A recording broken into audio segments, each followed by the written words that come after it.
Comrade Hardy, dealing with trade and capitalism's wars, the socialist alternative. Well, Mr. Chairman and comrades, before I get down to the subject in detail, it may help to get things in proper perspective if I briefly refer to a few background factors.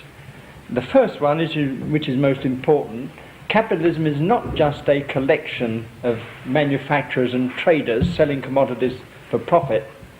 It is first and foremost a collection of 160 independent states, sovereign states as they call them, each with its armed forces to protect the privileged class against its own working class and against other states. Secondly, not all conflicts result in war. Sometimes a powerful country will be able to exact terms from some weaker one merely by the threat of war without actually going to war. Thirdly, and this is very much overlooked, there are usually divided interests inside the capitalist class in each country. One of them, for example, I shall refer to later, is the conflicting interest between the export capitalists, the people who make profits by exporting commodities, and the import capitalists who are working in the opposite direction. Each of them, of course, trying to influence the government to swing government policy in their direction. Fourthly, trade conflicts are not only about markets, that is exports, they are equally about imports and how countries succeed in getting them. Lastly, on these introductory points, while sometimes all the capitalists are in favour of a particular war that their government is going to engage in, it can also happen that they are deeply divided, and occasions have even happened when the capitalists are almost unitedly opposed to the war that their government is going to commit them to. I now come to a seeming paradox about wars. I suppose everybody will agree that nearly all the people in all the 160 countries in the world, if they were asked, would say that they want peace, not war. Yet when their governments go to war, most of these people will be found supporting their government. Now, the question is, how does this come about? I have read a statement that says, and I quote, "It is people's fear and hatred that makes war possible." Well, of course, they've got the cart before the horse. When a government decides to go to war, it calls in all its resources of propaganda, usually backed by the political parties and the churches, to try to create fear and hatred among the population where they did not already exist. As I say, it isn't the fear and hatred that causes the war, it's the government going to war which deliberately creates fear and hatred. If the argument were really true, ask yourself a couple of questions. If human beings react violently against anybody who injures them, why don't the working class in all countries react violently against their exploiters whom they know? Why do they turn their fear and hatred, so to speak, against foreigners whom they in fact don't know? Secondly, the question arises that if it is human nature that seeks an outlet in war, why is it that about 90% of all the troops fighting in the two world wars have been conscripts? Why don't the people just rush forward into battle? Why does the government have to drag them in against their will to go and get slaughtered? There have been politicians who've used this argument. Benito Mussolini was one of them. He used to go around saying that it's people's violent passions that have to have an outlet in war. Well, Lowe the cartoonist did a quite telling cartoon on this. He showed a big hall with a packed audience and Mussolini bawling at them, "It's your violent passions that have to seek an outlet in war. War's your responsibility." But instead of Lowe showing the hall filled with excited Italians saying, "Yes, we want war, give us war," he got the hall filled with a lot of meek, frightened, passive-looking sheep. And this, of course, was the answer to Mussolini. But, of course, in the real world, the workers are sheepish to this extent, that when somebody like Mussolini comes along and tries to whip up support for a war, unfortunately, most of the workers allow themselves to be led astray by people like Mussolini. One thing you'll find about all the governments that go to war, almost all of them will use the argument that their particular government and their particular country are peace-loving, and that it's the foreigners who are forcing war on them. As Shakespeare put it, and I quote, "This happy breed of men, the envy of less happier lands." All the governments will present their wars in this sort of picture. Now, how does British history stand up to this amiable picture of Britain's wars? I jotted down a list of all the countries with which Britain has been at war. I got to 23, and I'm sure there are some I've left out. There's, in fact, more than 23. And going through the list in alphabetical order, it starts with Afghanistan, America, Abyssinia, goes on to the Boer republics of South Africa, and then to China, India, and so on. And right at the end of the list, in the alphabetical order, you get Tibet and the Zulus. Now I ask you, does it really sound sense that this peaceable lot of people living in the country where we happen to be have been surrounded all through their history by all these other countries filled with warlike people who keep on attacking the British way of life? I mean, the Afghans and the Zulus. What did they ever do to people living in London, for example? The answer is, of course, it's a piece of nonsense. But don't get it wrong. This is the picture of British capitalism's wars. But of course you get exactly the same picture if you look at the history of all the other countries. Their record is just the same. Now, capitalism is international, but capitalism does not unite the 160 nations, it divides them. And I start off with a quotation from Marx and Engels, who set the pattern for all of this. And I quote, "The bourgeoisie finds itself in constant battle at all times with the bourgeoisie of foreign countries." So why does capitalism cause conflict among all these people? Why is it true that the capitalist class in all countries are at all times in conflict with each other? We can start with the way all of these nations came into existence, and this also was dealt with by Marx and Engels in the Communist Manifesto. They called it political centralization, forcibly engineered by interested capitalist groups. And this is how Marx put it: in independent or but loosely connected provinces with separate interests, laws, governments and systems of taxation become lumped together into one nation with one government, one code of laws, one national class interest, one frontier and one customs tariff. That's how these nations were formed, all of them, all the 160. But this inevitably brings, as they're forming one of these nations, it inevitably brings them into conflict with their neighbours, because each of these groups trying to set up a nation, try to bring within their frontier a sufficiently large population, sufficient means to produce food and other things that they'll want for their industry, and also all of them trying to get an easily defended frontier, which of course all their neighbours are trying to do the same and come into conflict with them.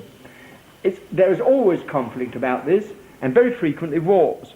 Look at the history, for example, in the 19th century, the wars that Italy was involved in the unification of Italy, or when Prussia unified Germany. They also had a series of wars with other people, as Denmark and Austria and so on, to set it up.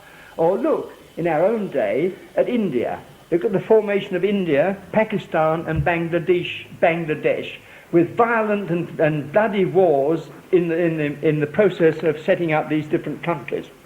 And you can see the same conflicts going on now.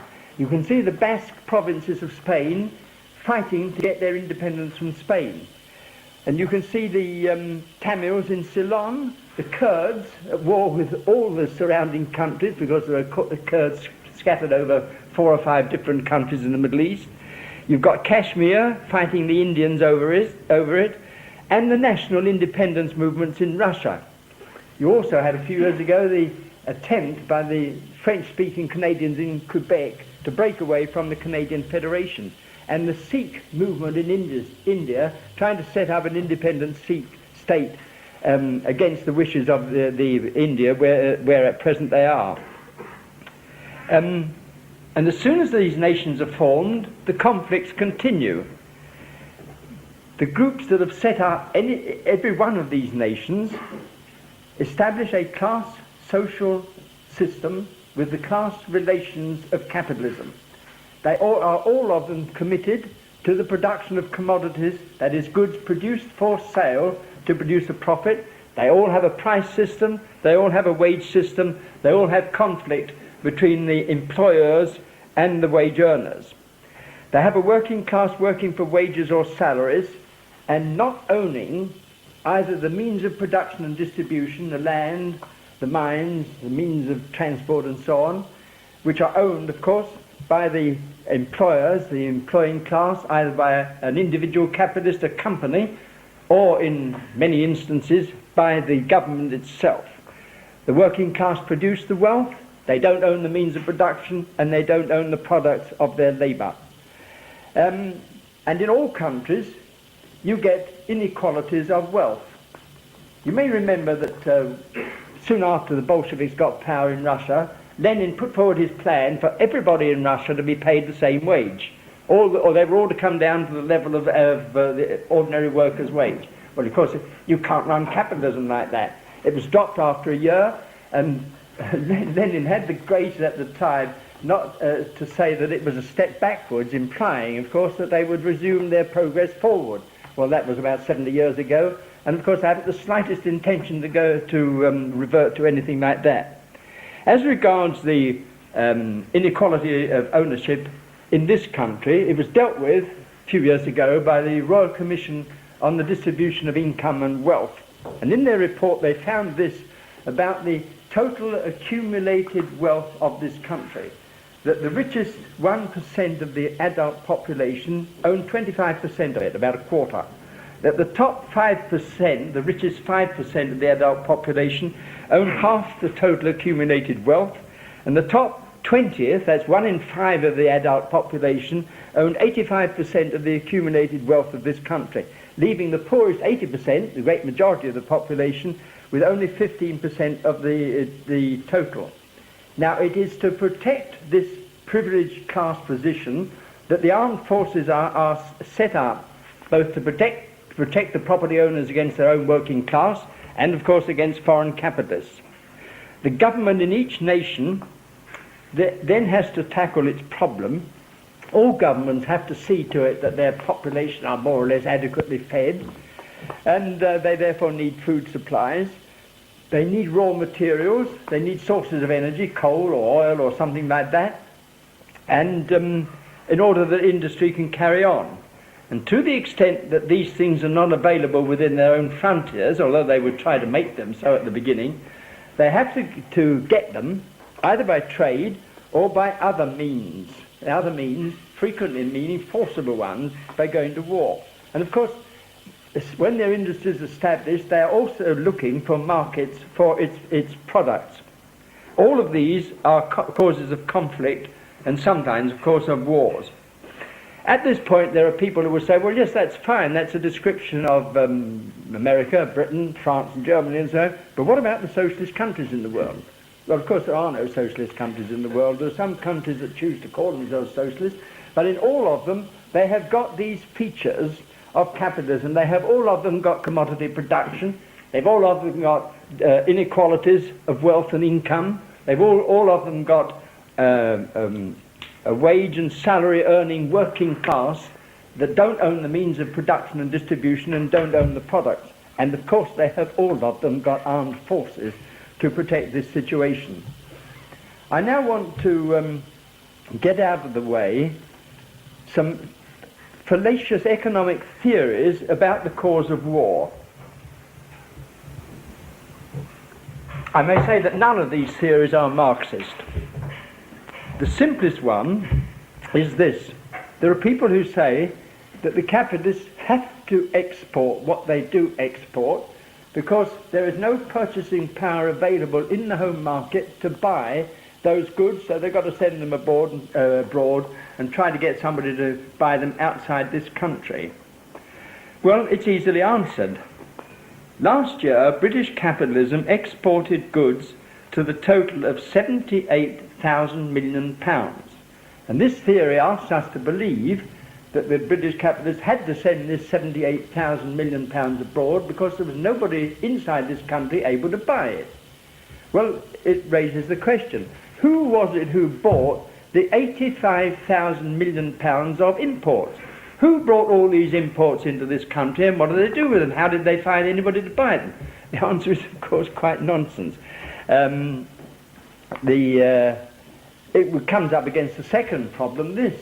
Since, according to this theory, every country lacks purchasing power, to whom were these £78,000 million of British exports sold? Because, by definition, all the other 159 countries in the world themselves have no purchasing power and therefore can't buy it. They're all of them, in other words, exporting stuff, trying to sell it abroad, with nobody to buy it abroad, because they can't find people to buy it at home. There's also one other aspect of it. America and Russia only export 10% of their total production. Britain exports about 30%, and that's 3 times as much.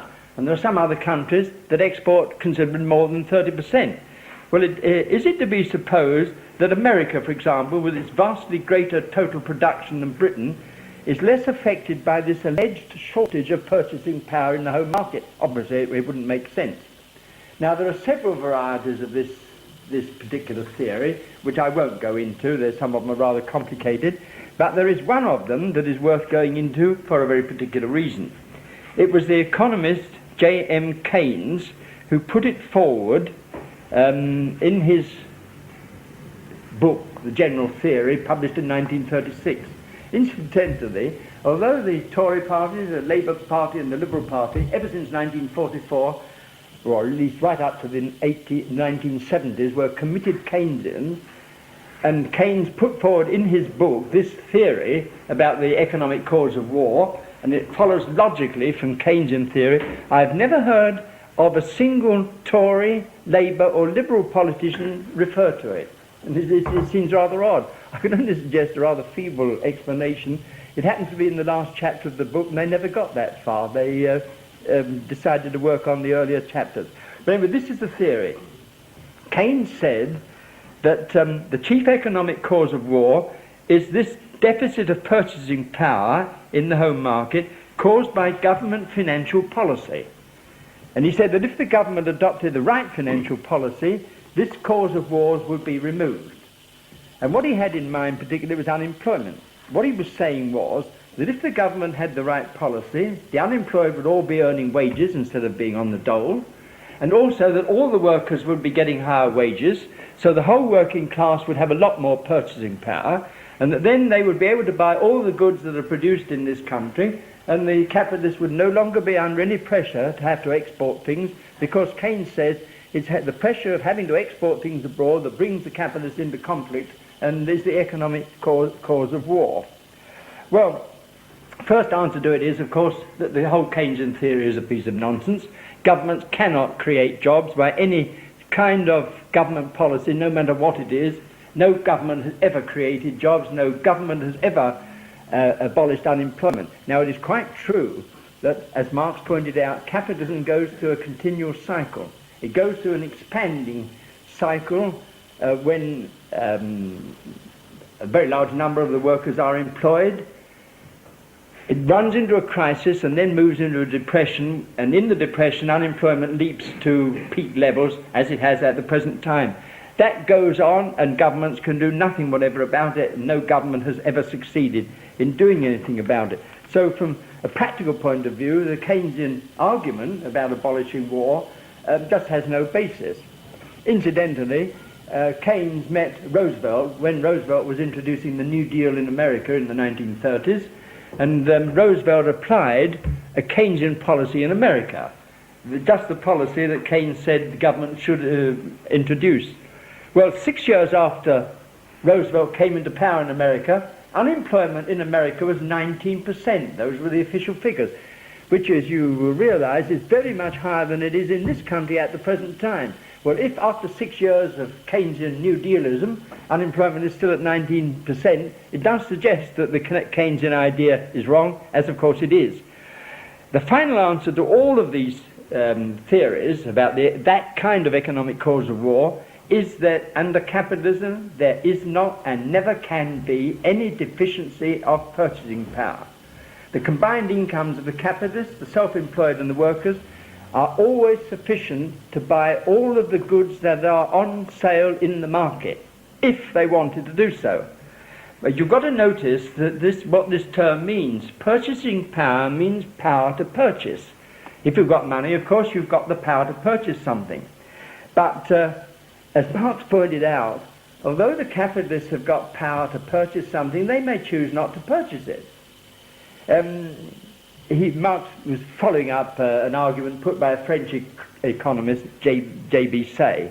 J.B. Say had made a famous statement that every seller brings a buyer to market. Say says, look, every capitalist who sold some goods in the market has got money, he can rush straight out away and buy some more goods, and the man to whom he's bought them, who's now got money, he can do the same, and you therefore have industry practically bound to be busy all the time. Marx pointed out, although the capitalist who has sold goods and got money could go straight out and buy some more commodities, he may choose not to do so. And Marx said, if enough capitalists choose not to do so, if the time gap between the sale and the purchase is too great, you get a crisis and its following depression. I'm not going into this more at the moment, except to point out that the reason why at certain stages the capitalists who have got the power to purchase don't go out and buy the commodities in the market is that they can't see any profit in it. I've used here before the example of the General Electric Company of this country. When the crisis, the depression began in 1979, General Electric had 1,500 million cash mountain.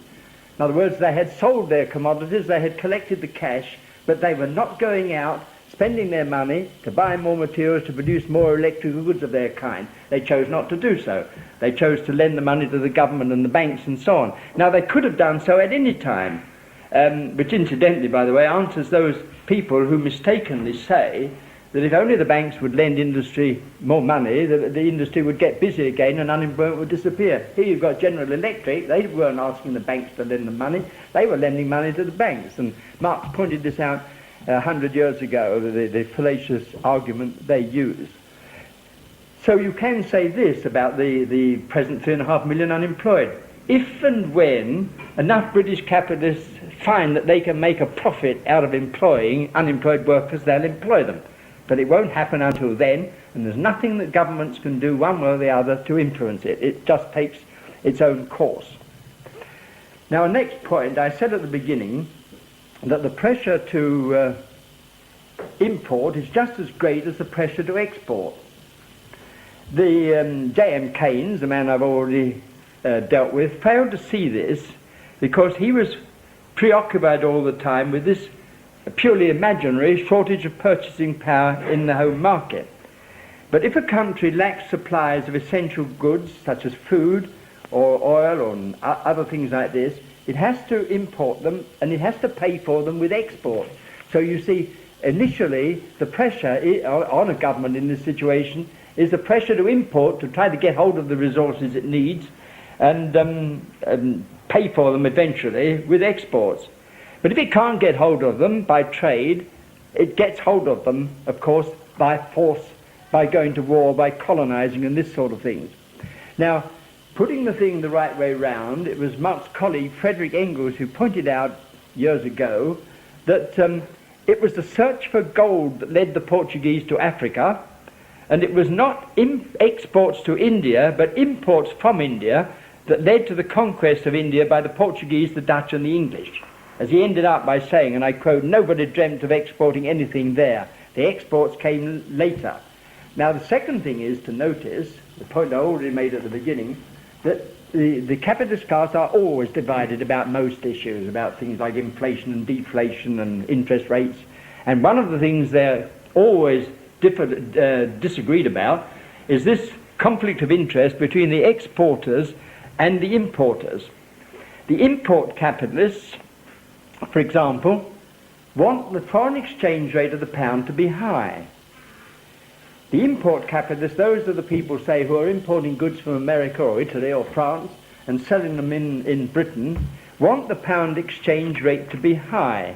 Now, let me explain it like this. Suppose you start with the pound at the exchange rate that £1 equals $1. And suppose it changed so that the pound became equal to $2. Then the British importers importing goods from America would then be buying their goods twice as cheaply as they were before. They'd only be paying half the price in the American market. Very good for them if the pound exchange rate went up. But it would be devastating for the export capitalists. Again, if the pound exchange rate went up from being equal to $1 to being equal to $2, the unfortunate British exporters would now find that they couldn't sell their stuff because the American buyer would now be having to pay twice as much for the same quantity of British exports. Now, the policy of the Thatcher government, as you will know, for several years has been in the direction of keeping the pound exchange rate high. She repeatedly makes speeches about it. She's led a delegation of European countries to Reagan a couple of years ago, urging Reagan to take steps to help them to keep the pound high. And every fall in the pound is greeted by quite a lot of the newspapers as, you know, a very sad thing and all the rest of it. Now, I'm not suggesting that Thatcher's only motive about keeping the pound high was to help the import capitalists, the people who are importing goods to sell them in the British market. But nevertheless, of course, it has been exceedingly good for them. Only a week ago, the Bank of England announced that on the orders of the government, they have raised a loan of $4,000 million. In other words, they borrowed dollars, and they're going to use it to buy pounds, in other words, to press the pound up to prevent it falling. And as I say, this is not good for British export capitalists. 2 years ago, the Confederation of British Industry, which claims to represent all or the bulk of the manufacturers in this country, held a conference, and the executive of the Confederation of British Industry took the export capitalist point of view. They wanted the pound exchange rate to be brought down. So they put down on the agenda of the conference a resolution calling on the government to lower the exchange rate of the pound to help the export industries. Unfortunately for the executive, the delegates of the conference turned it down flatly.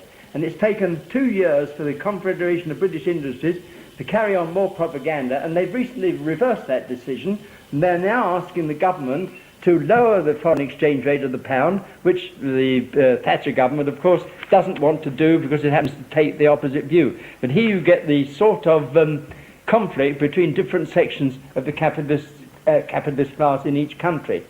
But now, what is interesting about this division of interest among the capitalists also applies to wars. After the French Revolution and Napoleon got power in France, wars went on, I don't know, for about 12 years or something like this between Britain and France and some other countries. And de Gibbons, in his Industrial History of England, comments on it. I won't quote at length, but de Gibbons said it was the merchants and factory owners in this country that wanted the war with America. And he wanted a war with France. And he says that it was in fact, and I quote, he said it was the merchants and manufacturers who forced Prime Minister Pitt into taking action, in other words, to go to war. Now, 50 years or so later in the Crimean War, you've got a very different situation. The Crimean War between Britain and Russia was nominally about the holy places in Jerusalem. Well, the British factory owners and merchants couldn't care less about the holy places in Jerusalem, but they couldn't see that it had any relationship whatever to their profit-making activities. And all the historians agreed that the British capitalist class were almost solidly opposed to going into the Crimean War. But the politicians, the government, took a very different view. The politicians took the view that they had constantly to take action against Russia to prevent Russia moving south and so on, because they took it for granted that the Russian expansionist view was to get hold of India and endanger the British hold on India. So you've got the government going to the Crimean War on this long-term view of holding Russia in check, and the merchants and manufacturers in this country taking a very different view of the whole matter. Russia, among other things, wanted to break up Turkey, and this, of course, would mean that the Russians would have got control of the Dardanelles and out of the Dardanelles into the Mediterranean, and this would was an aim that the British ruling class, for the sake of their empire, didn't want, although the merchants and manufacturers couldn't see it. Or take the Boer War, the war between Britain and the two small farmer republics in South Africa about 1900. It was very unpopular with a large section of the capitalist class, and Lloyd George, leading the Liberals, conducted violent campaigns against participation in the war. Or the First World War in 1914. When that war situation was developing, at least half the cabinet in this country were opposed to participation in the war. A number of them, by the way, were Quakers and near-Quakers, and had for years been preaching peace and so on, and they could see no reason why Britain should get involved in the war. What actually happened was, you got Churchill taking a very different view. I mean, Churchill was not a factory owner or anything like this. Churchill was an imperialist, with conscious all the time of the British Empire and the longer-term views of the British capitalist class. Churchill gradually worked on these members of the cabinet, argued with them. One of the tactics he used, every day he would say to them, well, you don't have to make up your minds today, you've got tomorrow and the day after, you see. And in the meantime, events were moving with rapidity until one day he was in fact saying to them, well, it's too late now, I mean, you're in the war. Whereupon Lord Morley and John Burns, the Labour leader, resigned. I don't think that Lenin had very much useful to say about war, but he said one very, very useful thing about the First World War. What Lenin did, he treated the powers in the world, Britain, France, Spain, Russia, Germany, and all the rest of them, he called them bandits. But he said there are two lots of bandits. First, he said, you've got the older and fatter bandits, the people who are gorged with colonies, don't need any more, and all they want is to be left alone. They don't want war, they just want someone to leave them alone, and they would keep out of it. But he said you've got the other lot, the lean and hungry bandits, the Germans in Italy, who came along late and haven't got all these rich colonies. They are determined to challenge the older and fatter bandits. And of course, it was quite a useful way of looking at it.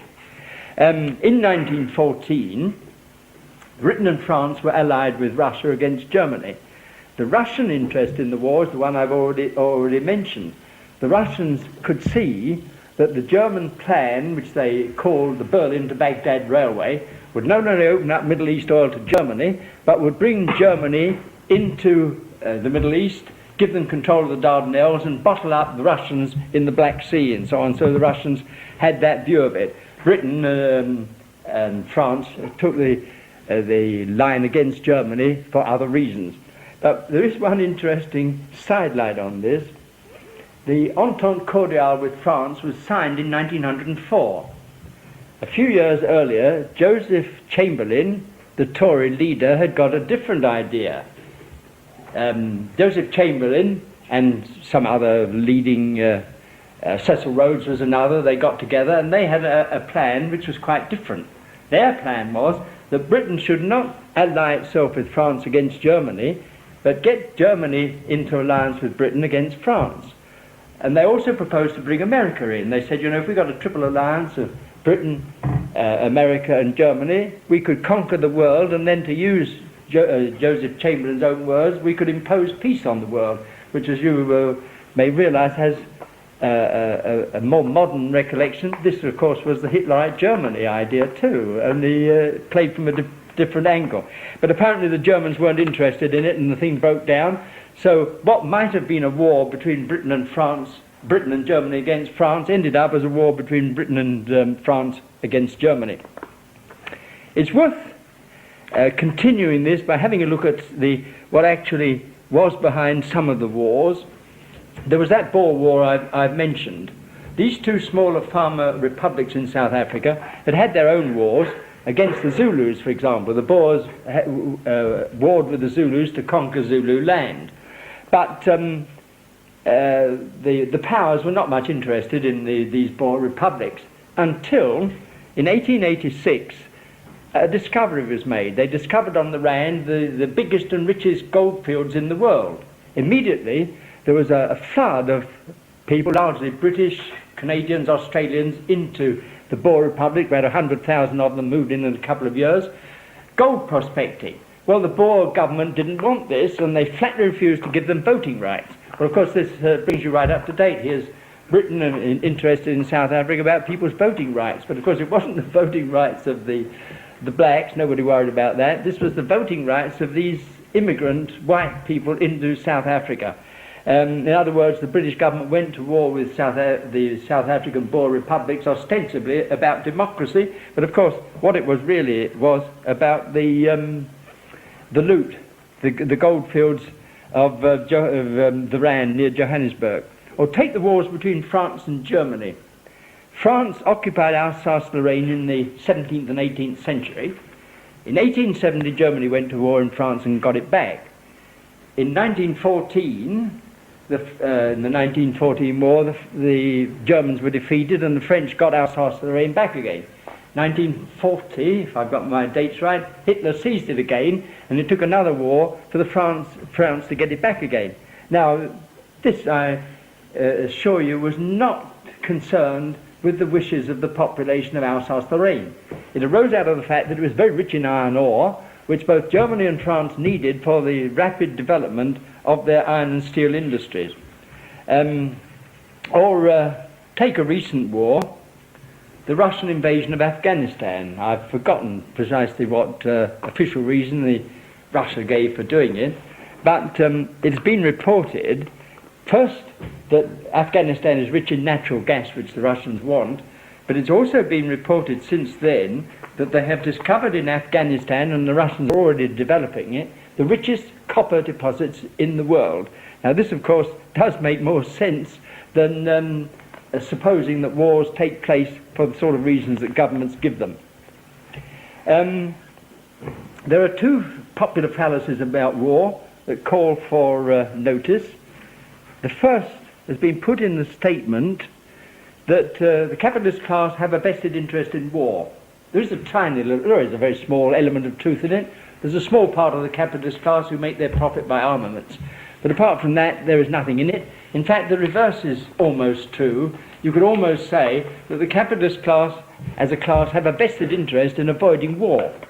And for the very good reason that the financial cost of war falls on the only people it can fall on, that is the property class. And in war, it's the property of the capitalist class that is destroyed in the vast destruction of modern war. Professor Bowley wrote a book about the First World War in which he analysed the wealth and income of the British capitalist class before 1914 and showed what had happened to it by 1924. It had come down very considerably. They were paying for the war. It was their property and their foreign investments that had disappeared. So, theoretically speaking, you could get the situation where particularly the older and fatter bandits don't want war. But of course, unfortunately for them, capitalism won't let them. There are always some expanding capitalist nations, like Germany in 1914, prepared to take a chance on winning a war and getting out of it rich rewards that would make the thing worthwhile. Now, there used to be an idea that war could be run at no cost because the victors make the defeated pay reparations. Germany did it to France in 1870. They tried to do it in 1914. Lloyd George, the Prime Minister, used to go around saying two things: we'll hang the Kaiser and we'll make Germany pay for the war. Well, they never hung the Kaiser and they never made Germany pay for the war. They said the Germans got to pay for the war, but it ended up with Britain, America, France, lending money to Germany to save Germany from collapse. The Germans, in fact, never had to pay those reparations. And the cost of modern war is so great and the destruction is so great that you can rule it out of order. There's another theory that you're all of you met. It is that capitalism goes to war to escape depression. The idea is that the capitalist government, with a lot of trouble at home, economic difficulties of all sorts, goes to war to distract people's attention from it. It was very popular with the Communist Party between the wars, though I never heard them offering it as a reason why Russia got involved in a lot of wars. But here again, there's a small element of truth in it. Occasions do happen where a government in difficulties will go in for a bit of foreign adventurism, even if it's on a small scale, like making violent speeches denouncing a lot of foreigners.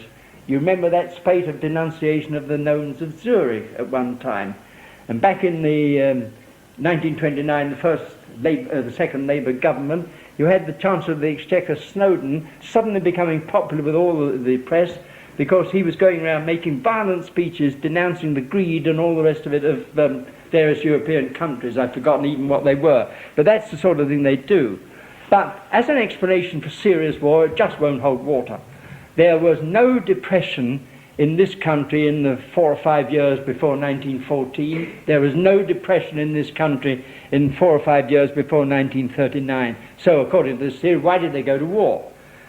And the Labour government in 1950 got involved in the war with Korea. Not only was there no depression in this country in 1950, but the previous 5 years there had been a continuous shortage of labour. So again, why did they go to war? Now, the element of truth in this argument can be seen in the Falklands War, but not in the sort of direction that it has in fact been used. The opposition in the Argentine parliament accused Galtieri of deliberately going into the Falklands War to distract attention from the desperate economic condition inside the Argentine.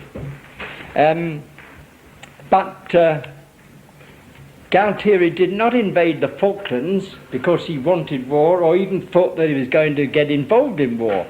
What Galtieri did, he'd been very badly advised, he'd been led to believe that if the Argentines made a sudden, swift attack on the Falklands, they'd have a walkover, and that the Thatcher government would make loud protests at the United Nations and then do nothing whatever about it. Well, he sadly misjudged the situation. It didn't work out like that at all. But it's quite obvious that Galtieri never thought that he was going to get involved in a serious war. He thought that it was just going to be a bit of adventurism. I now come to the question of disarmament. What's the chance of capitalism disarming through the various disarmament conferences? Well, a short answer is there isn't the slightest chance of it. The first such conference was held in 1899, and since then there have been dozens. There were half a dozen between the wars, and since 1945 they've been almost continuous. And we've also had the League of Nations and United Nations, and they've done nothing whatever in that direction. There have, I suppose, been a few minor achievements by United Nations, but you can see the futility of it in the Labour Party, which has always claimed that they, above all parties, were the party of peace. In 1907, the first chairman of the Labour Party, Keir Hardie, wrote about it.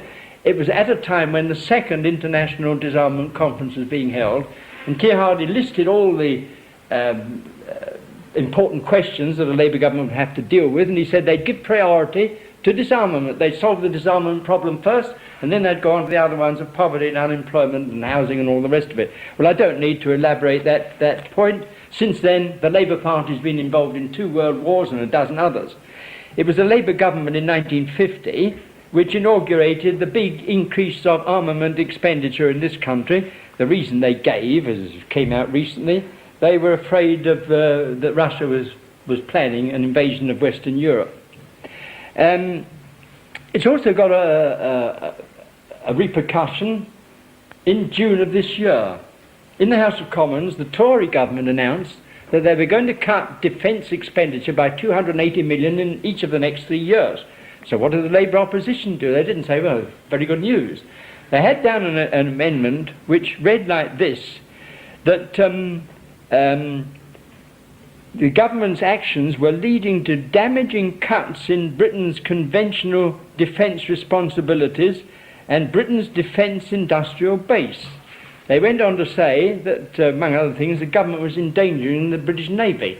They said the British Navy needs 3 new frigates a year, and instead of guaranteeing that these would be provided, the Tory government were creating a situation, and I quote from the Labour opposition, in which Britain would soon be without the capacity to build its own warships. And this is the party that claimed that they were particularly the party of peace and so on.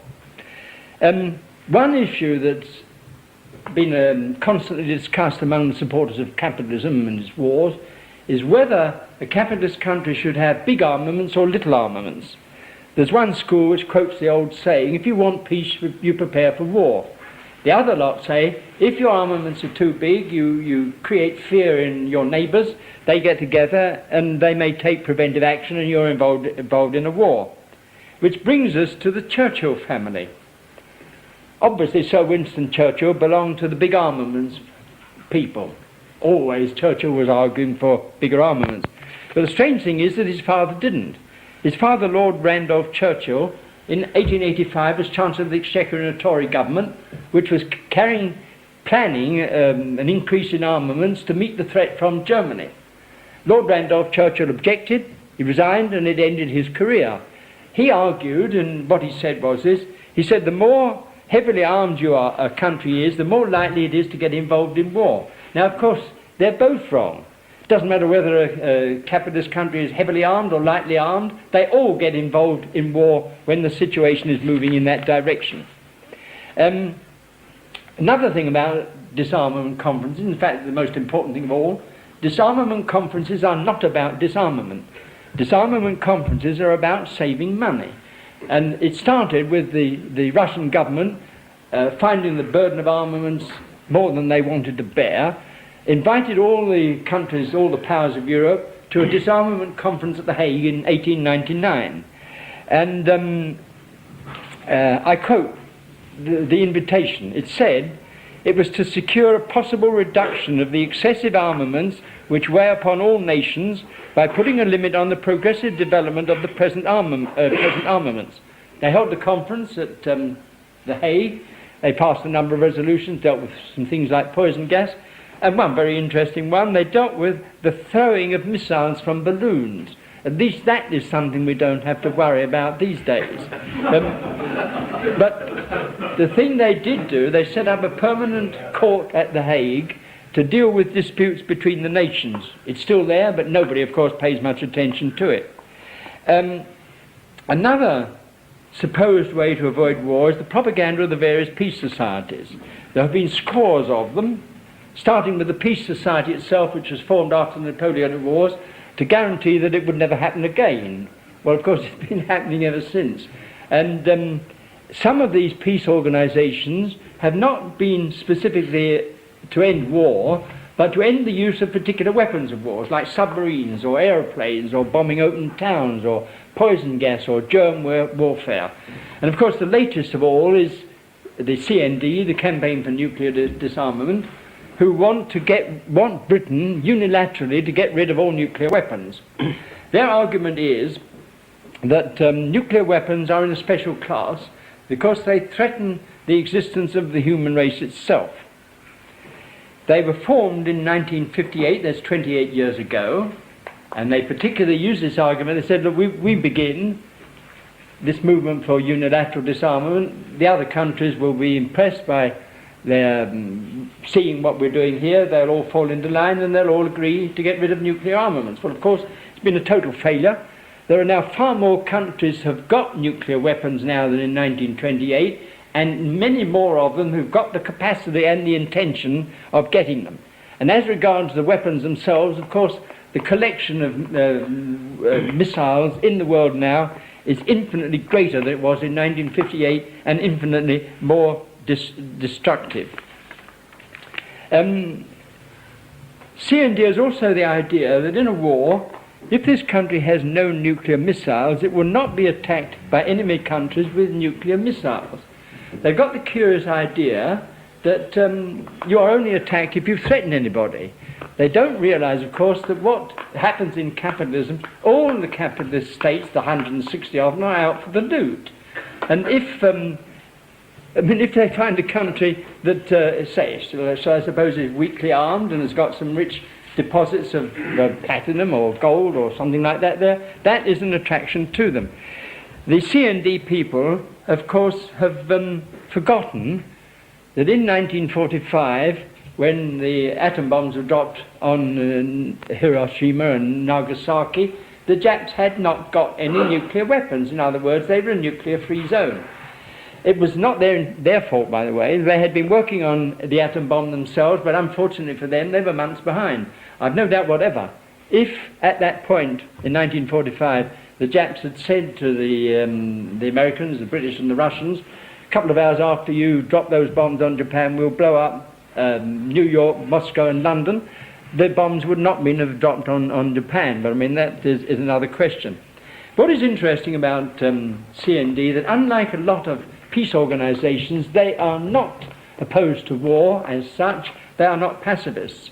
Their present chairman, in an interview in the Sunday Telegraph, 17th of November 1985, described himself as a Christian non-pacifist. His founder of his church being the man who said, as lecturer said, thou shalt not kill. But he went on to say, it is not realistic to argue that a country shall not have the means of defending itself. Now you see the choice of this word defence. It gives a certain gloss to this. Look, the wars we support will be wars to defend the people in this country. But of course, the conventional weapons they're talking about are the weapons of mass destruction to be used on all the other countries with which they happen to be at war. World War I was, so to speak, a C&D war. No nuclear weapons, not a whisper of a nuclear weapon, purely conventional weapons. And what happened in World War I? In this country alone, the number of people killed was 812,000, and the number injured was 1,850,000. And if you take not only the Allies, but all the warring countries in the First World War, there were 8.5 million people killed and 21 million people wounded. And this is what conventional non-nuclear war can be. In short, the CND are misleading the workers in their particular arguments. And of course, like all the peace societies which support capitalism but want to get rid of war, they are making workers think that such a thing is possible when in fact it isn't. And politically, of course, CND will every time they're challenged on it, they boast. They say, look, our members are Labourites and Liberals and CND and SDP people and Tories. In other words, they're saying our members are supporters of capitalism. Well, their members being supporters of capitalism, of course, whatever good intentions they've got, they are not going to do anything whatever to get rid of war. One change, by the way, that has been brought about by the peace societies, if you attach any importance to it, if you look up old records, this country used to have a Minister of War and a War Department. They've changed all that. He's now a Minister of Defence and a Defence Department. But of course, the functions have not changed. They're exactly the same as they used to be. I now come to the policy and actions of the Socialist Party of Great Britain in regard to war. We have consistently opposed capitalism's wars, and we have done so on the ground that the interests of the working class is not served by capitalism's wars. The capitalists have armed forces for their own purpose, and they don't set those armed forces in motion to serve the interests of the working class. You can say that from a working class point of view, we can agree with the statement made by Benjamin Franklin. Benjamin Franklin said, there never was a good war or a bad peace. Well, that is okay from a working class point of view. But the Socialist Party of Great Britain has never supposed, as have the peace societies, that you can prevent war merely by opposing war. Our case has always been that the only way to prevent capitalism's wars is to get rid of capitalism. During the history of the Socialist Party of Great Britain, we have seen in the world capitalist states presenting a variety of faces.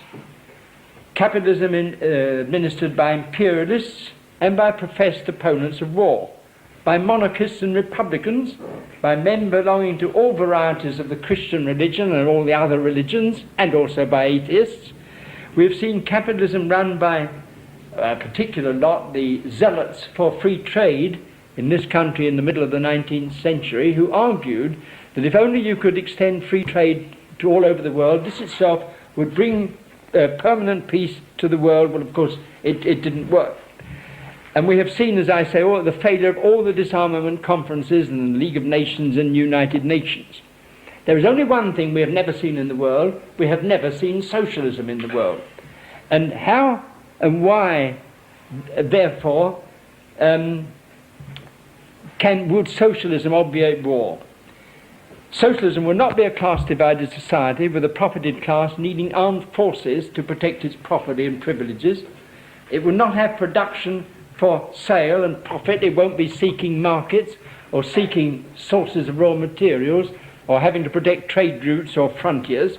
It will not be divided into separate capitalist nations fighting each other. It will not have governments exploiting differences of language and religion to stir up national hatreds. It will not have class conflict between owners and non-owners, between the capitalist class and the working class. It will be organized worldwide on a basis of common ownership of the means of production and distribution. Production will be solely and directly for use, so that the only function of production will be to put things at the disposal of all the citizens of socialist society on the basis of free access. As regards the achievement of socialism, it involves, first of all, the winning over of the working class to an understanding and acceptance of the socialist case. You cannot contemplate socialism being run except by socialists. So that even if it were possible to gain control of the machinery of government and the armed forces without a socialist working class to do it, it would serve no purpose whatever, because you couldn't introduce socialism. Secondly, the socialist working class have got to be consciously and politically organized to gain control democratically of the machinery of government and the armed forces.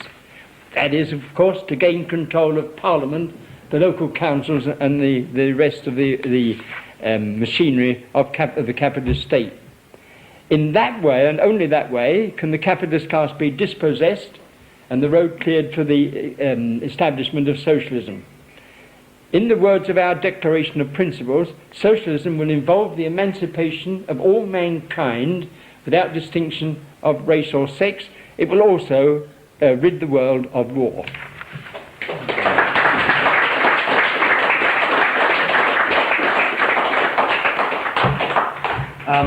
Well, thank you, Comrade Harley, for that very informative lecture. I think we're just waiting for the kettle to boil, so instead of having the collection after the break, we'll be quite revolutionary and take it before.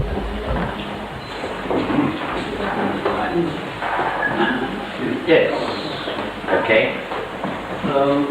I'd like to ask Comrade Harley a question which has been floated around the party for quite a time, is that assuming that the working class had taken control of the forces of the state, including the armed forces, under what circumstances would it be necessary to use these armed forces, or would it never be necessary?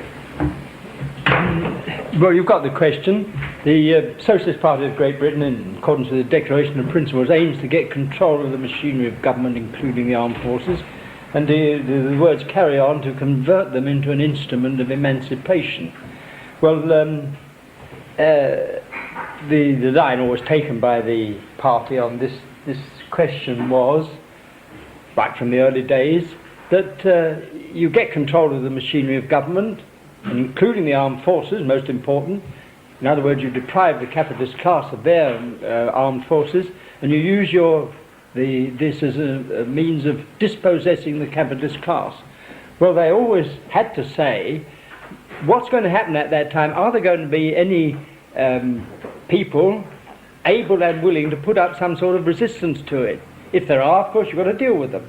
And the sort of answer always given by members of the party dealing with it, I've got one in my pocket actually, a lecture given by Fitzgerald back in 1936, and he said they will know what the situation is, they will know what to do, and they will know whether they have got to, just how long they've got to keep control of the armed forces to do what they want to do. Now, we don't know. My own personal view is that no problem is likely to be arise, but we can't answer the question for them. They'll know what to do. If they are faced with any sort of difficulty, they'll have to treat it accordingly. But obviously, I mean, it would not make sense and would be contrary to our Declaration of Principles if our Declaration of Principles said, which it doesn't, we get control of the machinery of government and the armed forces and we mean to disband the armed forces.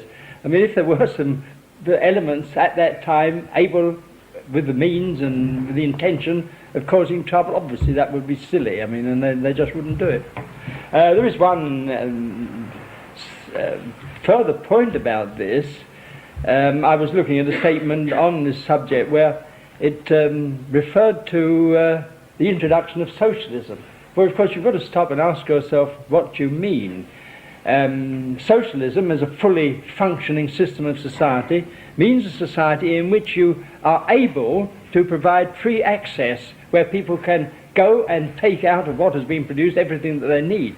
Well, if you look at what capitalism is like now and what it's likely to be, at that moment when you get control of the machinery of government and armed forces, you'll not be in a position next day to say to everybody in the world, there it is, you can go and take it, because it won't be there. As Marx said, the first task of socialists when they've got power will be to increase as quickly as they possibly can the socially useful goods that people will need.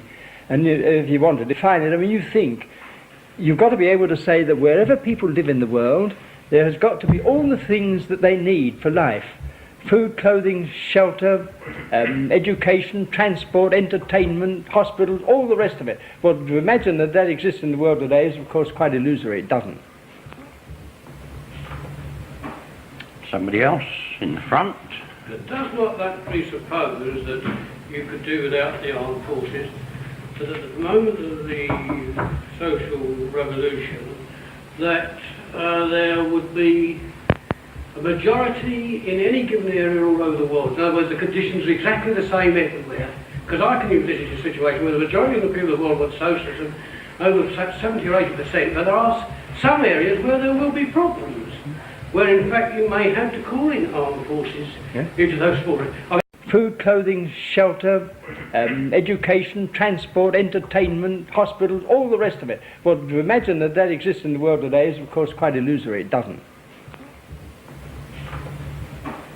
Somebody else in the front. But does not that presuppose that you could do without the armed forces, so that at the moment of the social revolution, that there would be a majority in any given area all over the world? In other words, the conditions are exactly the same everywhere.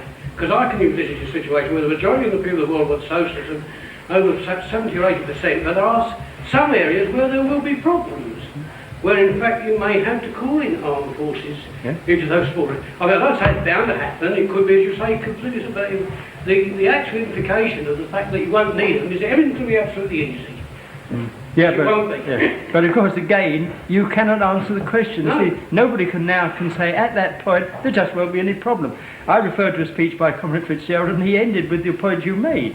He said maybe parts of the world where the socialists have not got control. But I mean, as I say, I'd imagine that in the course of carrying on socialist propaganda, you will have created a situation where at least the more intelligent members of the capitalist class would know that the thing's finished. But of course they're not all intelligent. Next. Yes. During the 1880s and 1890s, the idea of free access to wealth was propagated by many unconnected groups to Anglo and North America. And why is that idea was disappeared, only accepted by the SP and a few groups of anarchists? Well, you've got the question. It's suggested that this idea of free access sort of disappeared and has only been held by the SPGB and the anarchists. Well, it was considerably wider than this. At one time, I mean, it all rested on Marx's formulation of this proposition, from each according to their ability, to each according to their need. And it meant, of course, what they thought was their need, not what some outside people would tell them. Well, you see, at one time, this was subscribed to by the people who later on came to lead the Labour Party. Whether they did it genuinely or not, I mean, some of them obviously perfectly genuine, that some of them not. I mean, some of them, I think, were bowing to what they supposed was the feeling at the moment in favour of Marxian economics. But as late as 1907, when Keir Hardie was chairman of the Labour Party, he wrote a book and a pamphlet, in both of which he subscribed completely to that idea. And between the wars, when we debated with members of the Labour Party and the ILP, they would almost invariably say, of course, look, we're not arguing about socialism, we agree with you. We're only arguing about the way to get there. And if you want a simple answer to why it's disappeared, I would say that it's because Keynes came along and was accepted by everybody, all the economists, or nearly all of them, and he swept Marxism into the background. When Keynes came along between the wars, there were quite a lot of workers and various organisations studying Marxian economics and had got the idea that Marx's explanation of crisis and depression was the correct one. Keynes comes along and said, I'll save you, I'll save capitalism, you don't need to worry about them any longer, just adopt my policy, there won't be any unemployment, there won't be any crises, any depressions. It swept Marxism away, and it swept that idea away too. Although the last reference I saw to it was in a pamphlet published by the Fabian Society in the early 1960s by Professor Sargent. It's about an economic problem, and in the introduction, curiously, he recalls it all. This is 1965, I think it was. Professor Sargent said he'd been reading Morris's News from Nowhere, and he was struck by the fact of Morris saying he went into a shop to get a new pipe or something, and was told, of course, he didn't have to pay for it. And Sargent goes on to say, of course, this is the whole idea of socialism. In socialism, there won't be any paying for anything, there won't be any buying and selling. Well, as I said, that was in a Fabian pamphlet, but I'm sure if you were to put that to members of the Labour Party now, they would know what you were talking about. Over this side first, at the very back row. Yes, with the glasses. That's it. Yes, please come. This comment on the view that's, I suppose, if not all that popular, is mouthed by many people, and even some members of the party fallen for it, that in regards to war, world war, has now become an impossibility, since the enormous means of destruction are such that, what is at stake, the capitalist class dare not go in for, because obviously they're not going to commit suicide. And the general view arising from that is that, well, it's all very well for a few people in odd countries to knock each other about, because, as long as it doesn't engulf the whole world. No, comment hardly do comment on that. Well, there is discussion about this sort of thing, but there are some things to say on both sides. Frederick Engels in the 1880s was already putting forward the view that the cost of war was too great. He mentioned battleships. He said, look, battleships cost us such an enormous amount, capitalism simply can't afford it. Well, capitalism has been able to afford a lot more than battleships and all sorts of other things since then. But there is something about it, you see, and that is this: you can probably say as a generalization that historically, nobody has ever known a ruling class that intentionally committed suicide. They don't. I mean, they make proclamations about it. The one that always occurs to my mind was at the end of the 1914 war, Kaiser Wilhelm of Germany announced publicly, I am putting myself at the head of our troops and we will fight to the death. He turned up next day in Holland. And that is of course the way they behave. I mean, they don't intend to do this. And of course there comes a point where the troops won't fight, where the thing is quite hopeless. But on the other hand, you see, wars still happen, and they happen for the reason I gave, where I said, look, you've always got the situation that some younger bandits in the world may think, look, we can get away with it, like Gautier in the Falklands. Well, what other recent wars have there been? I mean, and of course some of them are quite expensive in cost in human life and other things. So, all right, wars are enormously costly, and the capitalists don't want to do this, but the older and fatter bandits, so to speak, don't have the last word. There's always somebody who may come along. I mean, I would think myself, and I know party members, I remember Comrade McClatchy at the time of the great trouble about Cuba, you know, the supposed war was there. I think McClatchy was in America at the time, and he was saying to the Americans, look, the capitalist class are not going to destroy themselves over this business. They'll get together and they'll brush it aside, as they did. In other words, at that stage, neither Russia nor America wanted to get involved in an all-out war which would destroy them. But as I say, capitalism can put people in curious situations and put some lunatics in charge who don't feel like that. I mean, the sort of Hitler attitude, I'll go down and I'll pull the world down with me. If the capitalists let them get away with it, which of course, as far as their conscious intention is concerned, they won't. Yes, I just wanted to comment on the previous, on the person just before this, saying that from each according to his ability to each according to his need has disappeared. Perhaps exactly that isn't so commonly used now, but I have heard quite a few occasions people saying to each according to their work. I think that does appear rather more often. Yes, this is something quite different. Marx, when he said from each according to their ability to each according to their need, meant exactly what he said, what people want to have. Theoretically, when the Communist Party in Russia got power in 1917, they had a textbook, which was the textbook of the Russian Communist Party. I've got an English translation published by the Communist Party of Great Britain. And that was full of to each according to their need. When they got into power, they altered after their first constitution, I think the 1936 constitution, they altered it. They altered it to each according to their work, which is a quite different proposition, because to each according to their work, you see, can be interpreted by them to mean the capitalism that they have got, where they can get their university experts to prove that if you pay people according to their work, you have inequality, and you can justify paying some people 10 or 20 times more than somebody else. In other words, this is justification for capitalism, and is a repudiation, entire repudiation of to each according to their need. Somebody else, please? On that point, I don't... Have you had one? Yeah, well... Perhaps there's somebody who hasn't yet. Talking about the formation of economic groups like the EEC, whether that's likely to have an effect on the relative war. Formation of the European Economic Community and the causes of war. Well, of course, you've got to ask yourself what the EEC was formed for. In a world of these 160 capitalist countries, some feel themselves threatened. They get together and form alliances. I mean, like the British got together with the French and the Russians against Germany and Italy and Austria.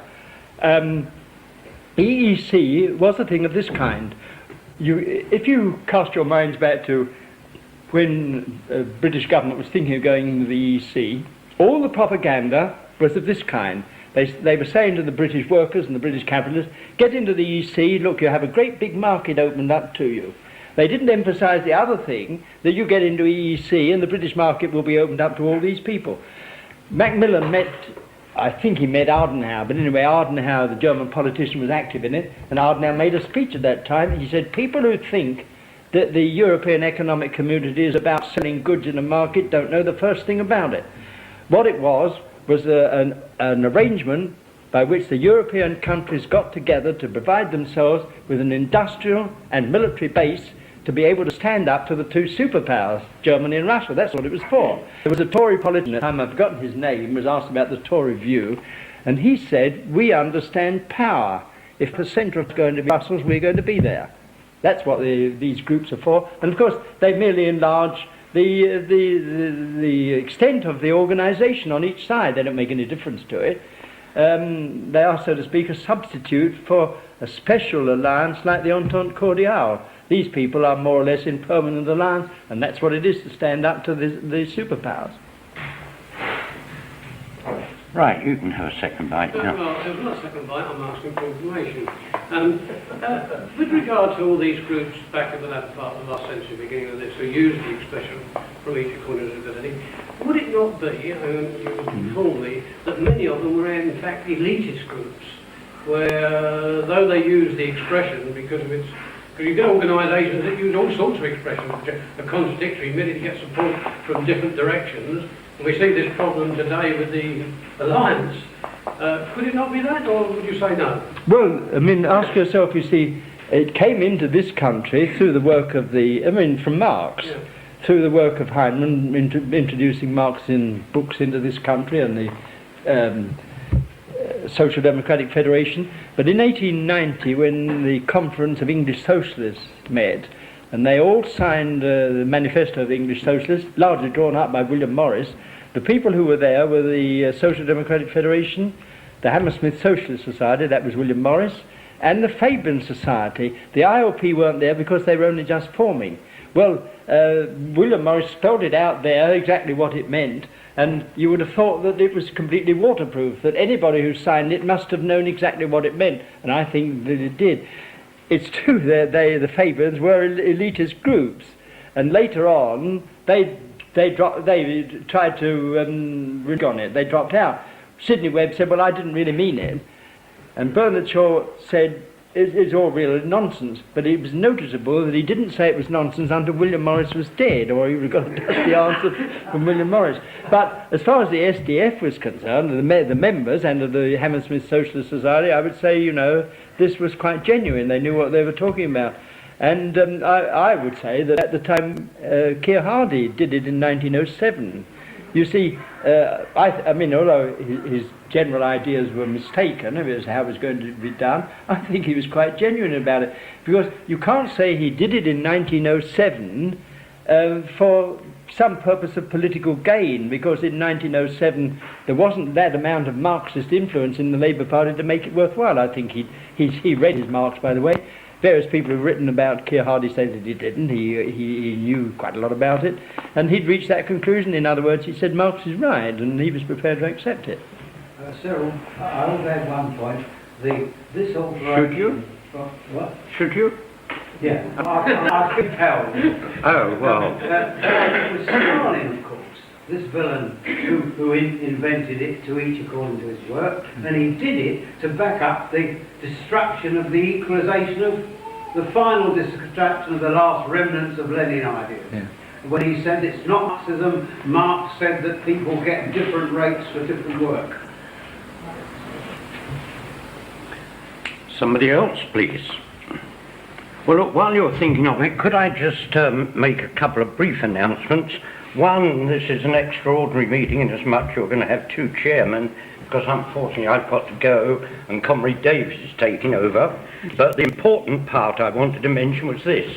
As you've probably noticed over the 5 meetings, there's lots of odd wires around, and at the back there's some sort of camera, and we've videoed, is it? Yes. We've videoed the whole of this series. Now, Comrade Buchanan is going to obviously look at the 5 and possibly a certain amount of editing, and we hope at the end to come up with a complete selection of videotapes dealing with Comrade Hardie's lectures. We're doing this with an eye perhaps to the American market for fairly obvious reasons, but for those of you here who may have a video machine or are interested in it, then later on I think we shall possibly through the columns of the Socialist Standard make an announcement as to what's available and what the cost is. A hell of a lot of work's gone into it, and again I'd like to thank Comrade Buchanan for coming along to all the meetings and setting up all this apparatus and doing what he has done. Now, can we have the next question or participant in discussion, which Comrade Davis will be in charge of. Thank you very much, and I'm sorry I've got to go. Dory?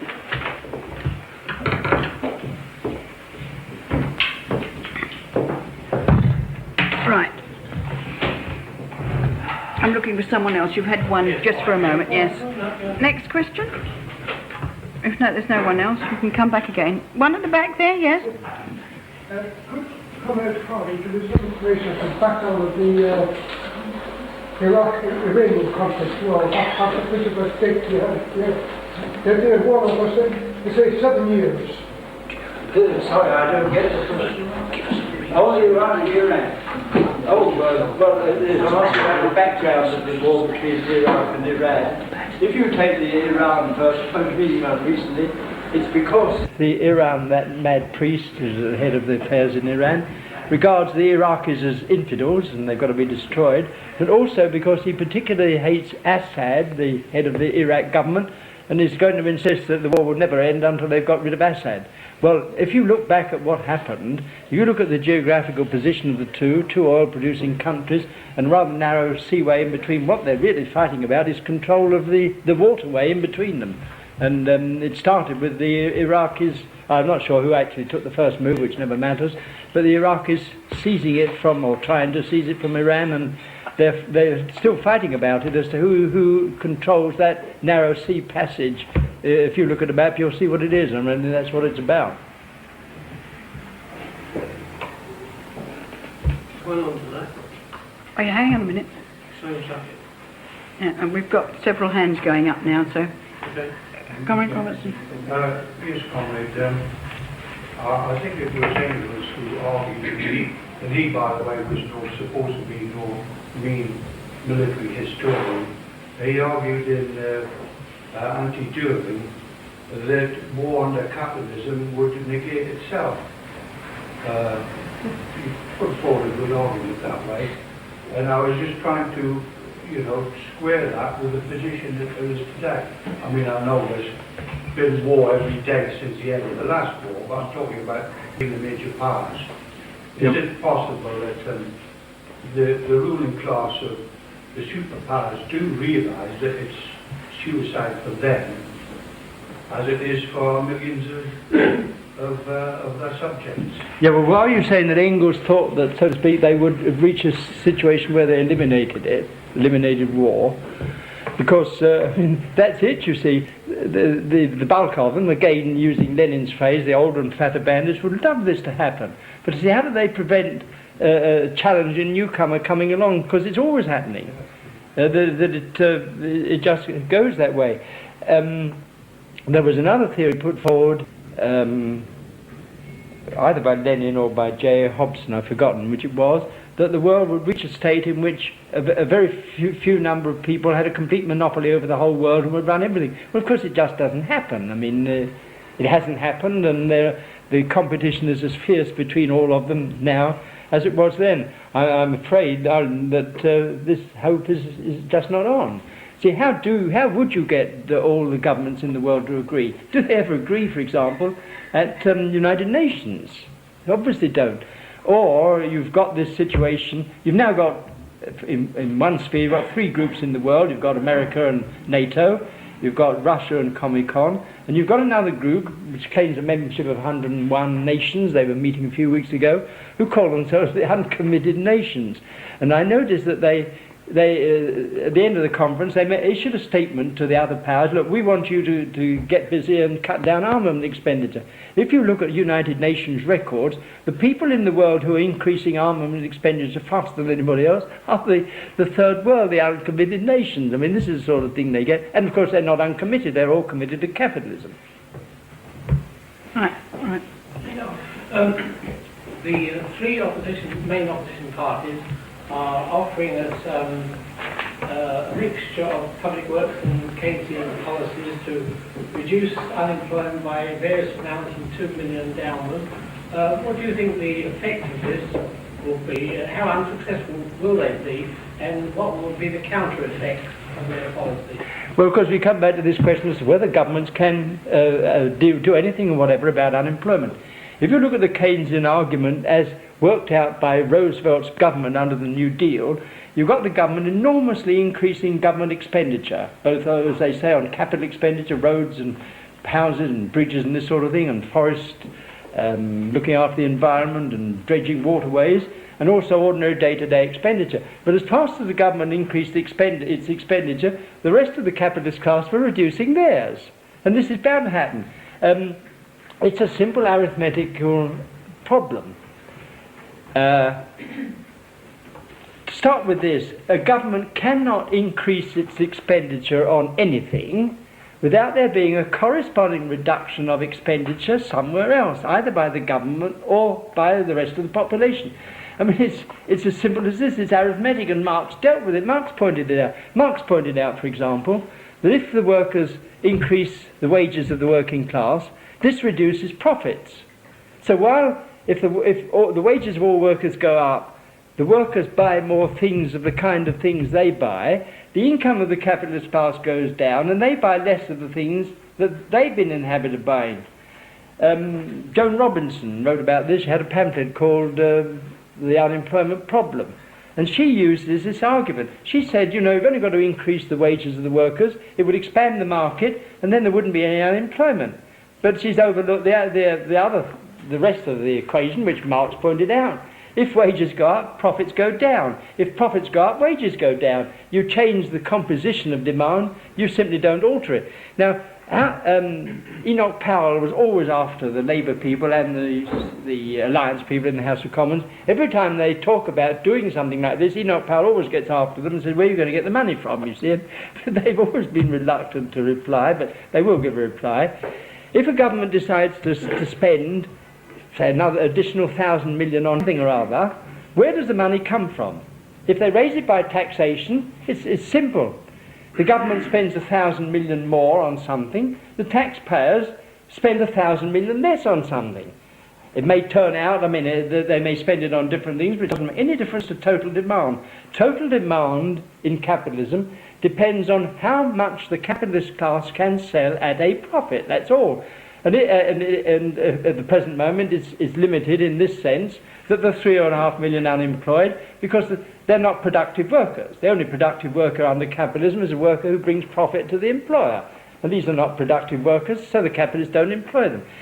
The Labour Party used to use this argument, as a number of Keynesians did. They said it doesn't matter where the money comes from, whether they raise it by taxation or not, it will increase total demand. Well, in the last election, 1983, the Labour Party have woken up. They themselves say, we realise that if you raise it by taxation, it won't solve anything.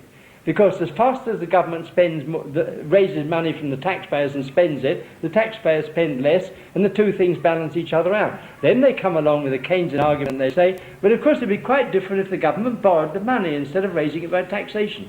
Well, of course it won't be different. If you lend £1,000 to the government, buying some government stock or something, you can't spend £1,000 yourself, no matter what the Labour Party says.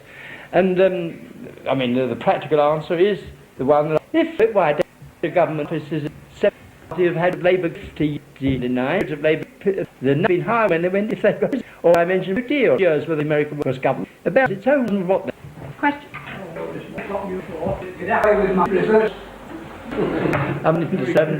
It isn't by when there was this money on advantage of it in the years Second World part they ended and exchange rate jumping up. There is an amount going on in the country which is getting the money to go to and let you want something certain. You've got to well since in Libya using by really in no who want the use. How do employ the worker anything? Barter.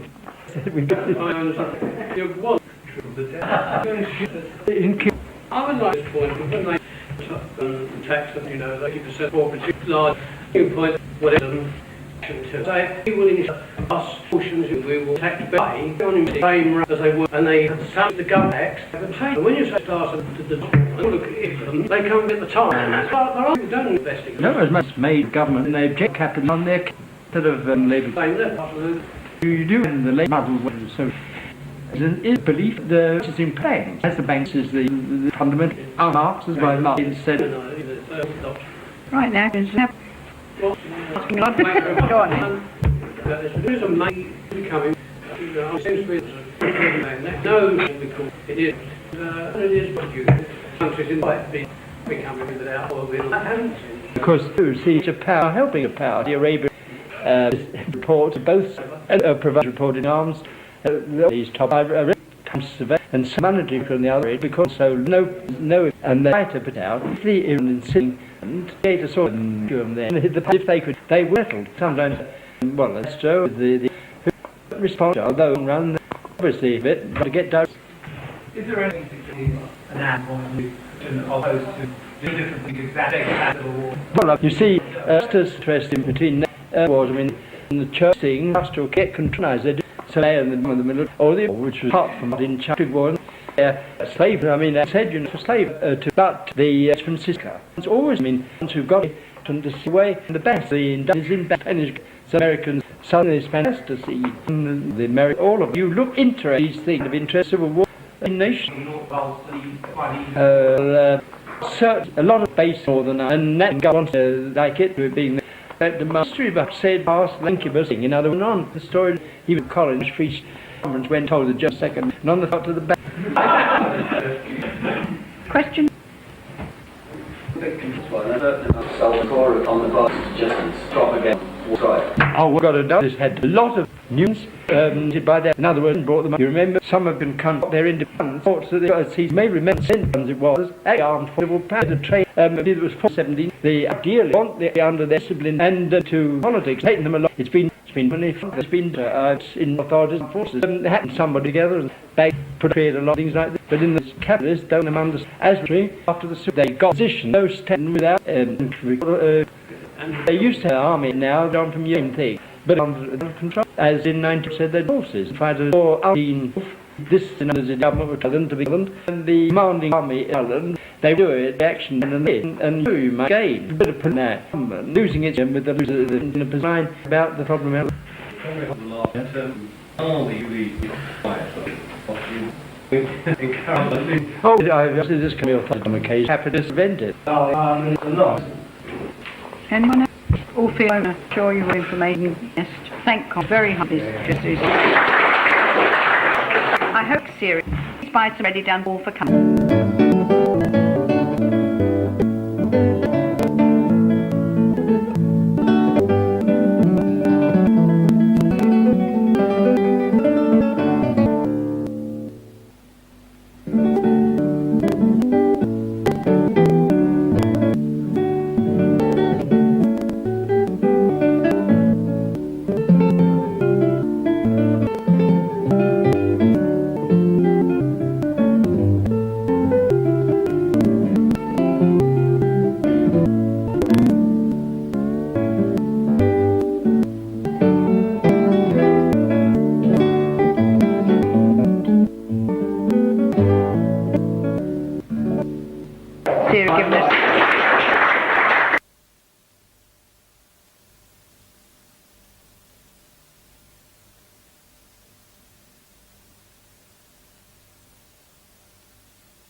The area's road.